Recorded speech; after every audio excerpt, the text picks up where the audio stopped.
Terrific. Can I help you? What do you want? Just calm down, man.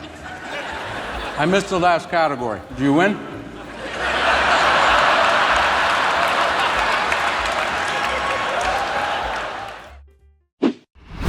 Matt Damon rarely tries to be funny on purpose, but the moment there's a pause, an offbeat answer, or a slightly too honest reaction, things somehow become unintentionally hilarious. And in those moments, his awkwardness turns into a charm that's almost impossible to replicate. You know, before I go, though, I want to leave you gentlemen with a parting thought from my favorite book, Self Matters, by Dr. Philip McGraw. Dr. Phil teaches us that when the rooster... Sorry, Kimmel. We ran out of time.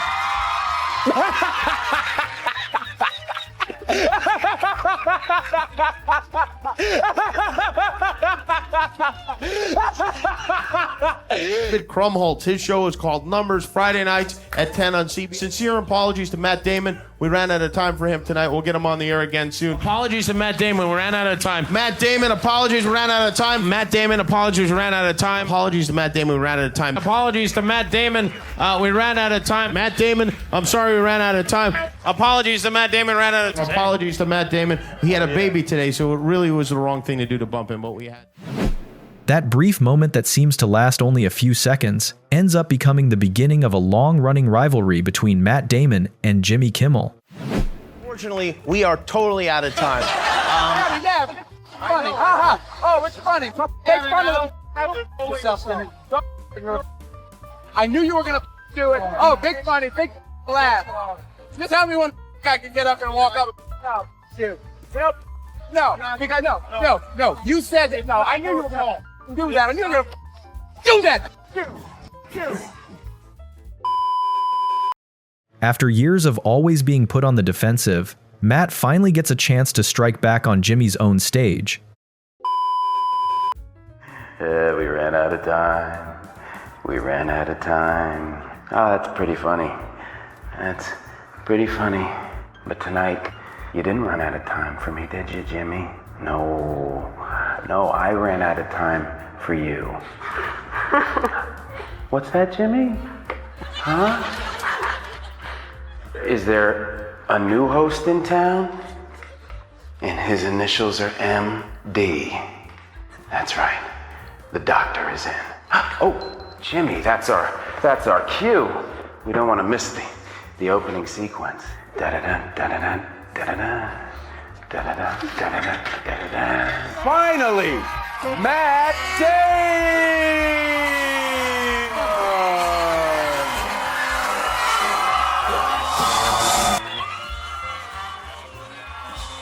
Wow, thank you. Hey, everybody. A few moments later. Yeah, I just... Enjoy your horse. Yeah, thank you. I don't want the horse in here. Can we get somebody to get the horse out of here?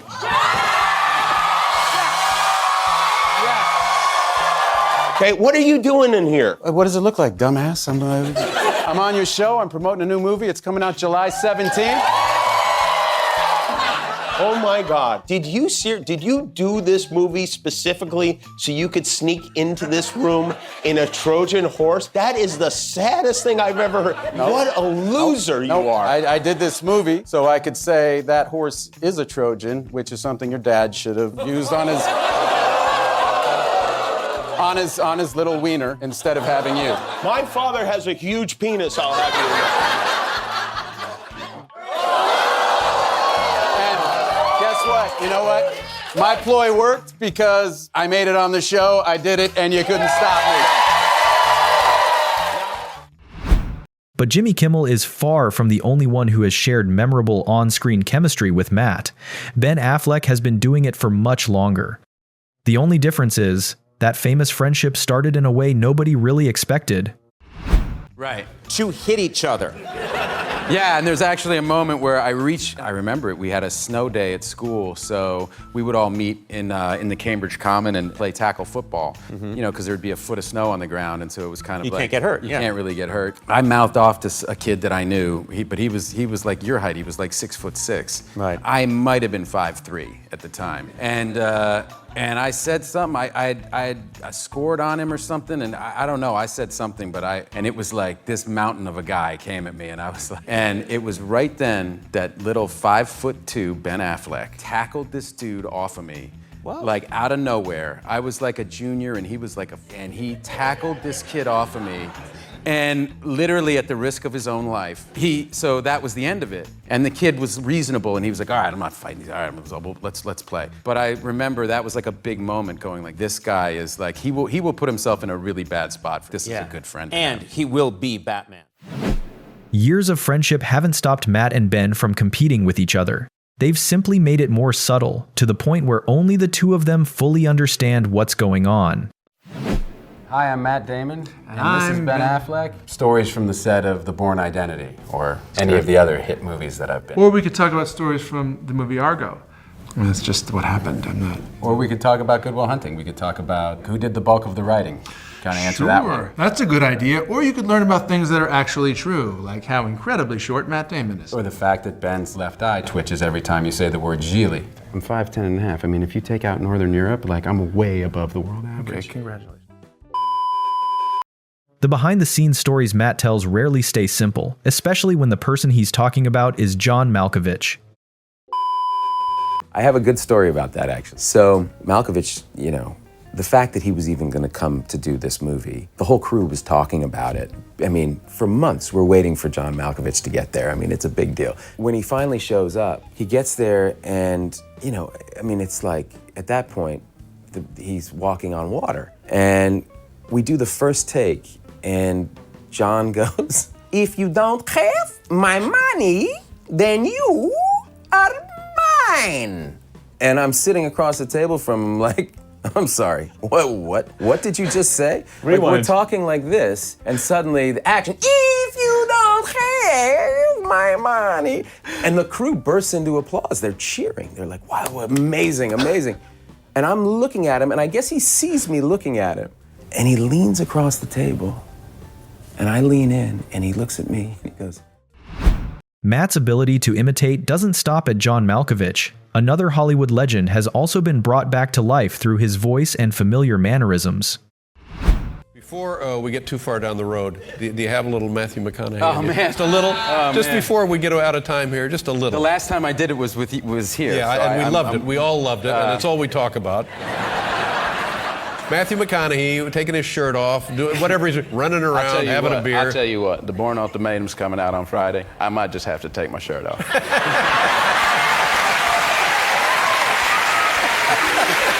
Here we go. You auditioned for the Mickey Mouse Club, true or false? That's true. I was told that I was going to meet the head of Touchstone Pictures. This was one of my first year in college, and so I went around my dormitory floor and said, me and my buddy Ben are going down to New York. We're taking the bus down this week, and we're going to meet the head of Touchstone Pictures. And this was how it was pitched to us by our little agent at the time. So now I had everybody on the dormitory floor in college getting all excited that I was going to meet the head of Touchstone Pictures. We got down there, and it turned out to be an audition for the Mickey Mouse Club. And so we get in there, and we're looking for the head of Touchstone Pictures, and the guy's asking us if we can sing and dance, you know? We're going, sing and dance? What are you talking about? Where's the head of Touchstone Pictures? So it's pretty embarrassing, because I got back to college, and everyone was asking me how, the head of Touchstone Pictures was, and I was going, he's good, he's a cool guy. I literally haven't done it since the last time I was here. Well, I don't know. It's up to you. If you feel like you got it in you, All right, well, so let's see. Right,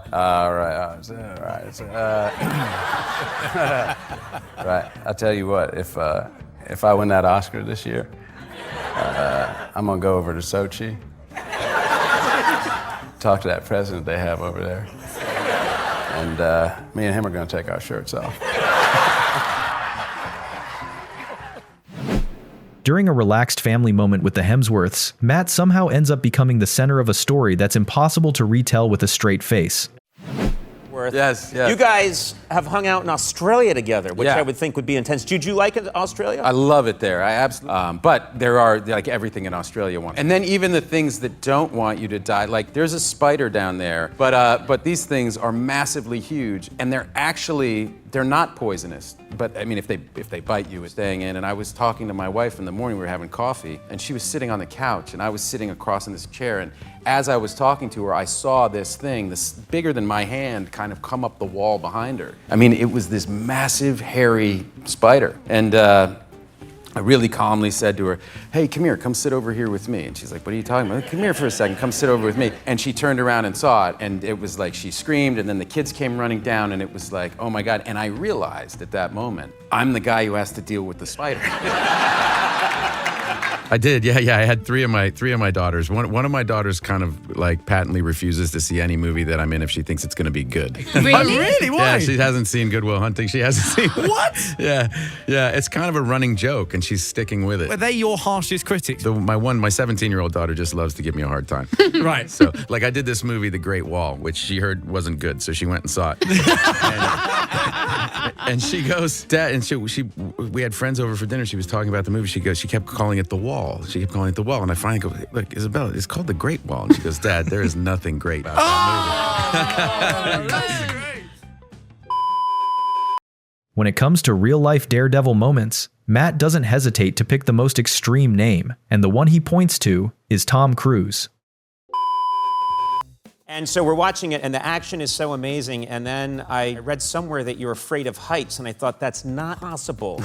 Because I've seen you do too many cool stunts where it looked like you couldn't possibly be afraid of heights. Yeah, I didn't know that I was afraid of heights but I did. I had dinner with Tom Cruise like years ago after he did that thing out of the building. Yeah. Remember that in Mission Well, he's done so Impossible? many insane Well, he hung stunts. off a plane. And he hung off a it's plane, and he's running down buildings. Like, it's absolutely incredible. That one. So I saw that one, and I kind of cornered him, and I said, hey, tell me about this. Like, I'm afraid of heights. How did you do this thing? And he goes, talk about it. He said, I've been dreaming of this shot for 15 years, of this sequence, and finally I had a chance to do it. And I goes, well, so how did it come to pass? And he goes, okay. So I go to the safety guy. I tell him, this is what I'm going to do. This is what I'm going to explain the whole gag to him. Right. The safety guy says, you can't do that. He goes, that's too dangerous. And I'm like, and he goes, so I get another safety guy. Matt is used to feeling a bit uneasy in public situations, but Bill Clinton brings out a kind of stage anxiety he had never experienced before. Actually, probably one of my more embarrassing moments, maybe my most embarrassing moment in my life, happened in front of President Clinton. He was somebody who I got stage fright around. Literally, we went to Camp David to show Good Will Hunting, and Robin Williams was there. And after the movie, I had to go to the bathroom, and so I went into this bathroom facility, and the president was the only other. So I said, well, I'll go in the stall. I won't bother the president. So I went into the stall, and I really had to go to the bathroom, and suddenly, I couldn't. The seconds started turning into like minutes, and Clinton wasn't leaving because. It was like his first kind of peaceful moment of the day. So he's washing his hands, he's whistling, and this is going on. And now I'm getting, I'm getting really desperate. And I'm like, come on, you son of a bitch, And think calm thoughts. Yeah, and think about waterfalls and stuff like that. and now I'm thinking, I'm getting really conscious. I'm like, he's actually waiting to hear if I'm gonna go. Hey, Matt, you having a little trouble in there? Yeah. Hey, I've been a little longer than you, fella. I'll give you a couple tips. The name Matt Damon may be recognized by millions, but in real life there are still moments when the person standing in front of him doesn't quite recognize him at all. We were making The Bourne Ultimatum, so this would have been 2006, and my daughter was young. She was just a toddler, and we had her out in the park, and it was just Lucy, my wife, and my daughter, and me, and it was just us in the park, and we were playing with our baby, and this young Spanish couple came kind of strolling down hand in hand, and they kind of looked over and saw me and kind of had an exchange, and then pulled out a camera and came over, and I kind of say to my, well, here we go, and I kind of come over, and the guy says to me, please, picture. And I said, no problem. And I went over to his wife, and I put my arm around her. And he looked at me, kind of in the international way that a man looks at another man. And I realized right away that he wanted me to take a picture of him. They didn't have any idea who I was. You've been in that bedroom for 3 months. You are so stupid. Hey, that's my wife. Why is my wife in the room? I mean, why do you think she's in the room? You son of a bitch, you did it again. That's right, Bobby Baby Balls. Hey, Molly, get your mask on. I'm on my way. Have a great summer in Lake. So Matt, when it comes to Molly's baby, you are not the father.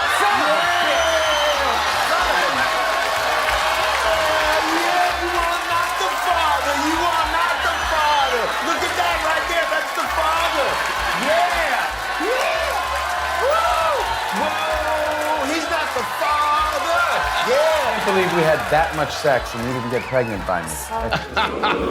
You did it. In the end, what makes Matt Damon funny isn't scripted jokes, but the awkward pauses, delayed reactions, and his natural honesty that quietly turns into comedy. Too bad they don't give an Oscar for blowing ass, because Matt Damon would win every year. Go buy another zoo and live in it, born-eyed head. Hashtag no disrespect to Ben Affleck. Are you wearing yoga pants? No. Is Matt Damon dead? I hope not. That's terrible. He's not dead. Well, maybe culturally speaking. Maybe I'm over. He's so dead. That's right.